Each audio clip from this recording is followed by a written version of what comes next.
Smart math solution চ্যানেলে সবাইকে স্বাগত জানিয়ে আজকে শুরু করছি ভিডিও। আমি পিএন কুমার।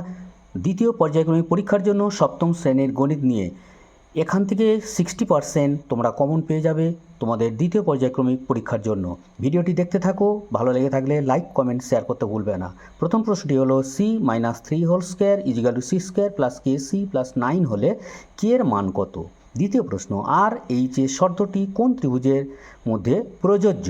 3 নম্বর প্রশ্ন, ড্যাশ ত্রিভুজের প্রতিটি উচ্চতা ও মধ্যমা একই। 4 নম্বর প্রশ্ন, যে দুটি ত্রিভুজের কোণগুলি সমান তাদের ড্যাশ বলে।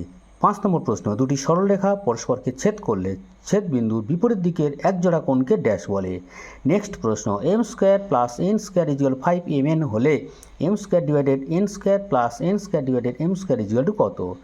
পরের প্রশ্ন, a² + b² ব্র্যাকেটের মধ্যে ইন্টু a² - b² ব্র্যাকেটের মধ্যে into a⁴ + b⁴ into a⁸ + b⁸ গুণ করো। পরের প্রশ্ন, একটি ট্রেন 210 মিটার ও 122 মিটার দীর্ঘ দুটি সেতু অতিক্রম করে 25 সেকেন্ড ও 17 সেকেন্ড। ট্রেনটির দৈর্ঘ্য গতিবেগ কত? পরের প্রশ্ন, PQR ত্রিভুজ আঁকো যার QR = 7.2 সেমি, কোণ PRQ = 80 ডিগ্রি, কোণ PRQ = 65 ডিগ্রি। ভিডিওটি এখানেই শেষ করলাম। সবাই ভালো থেকো, সুস্থ থেকো এবং চ্যানেলটি সাবস্ক্রাইব করে পাশে থাকো যাতে প্রত্যেকটি পরীক্ষার প্রশ্ন তোমাদের কাছে সবার আগে পৌঁছায়।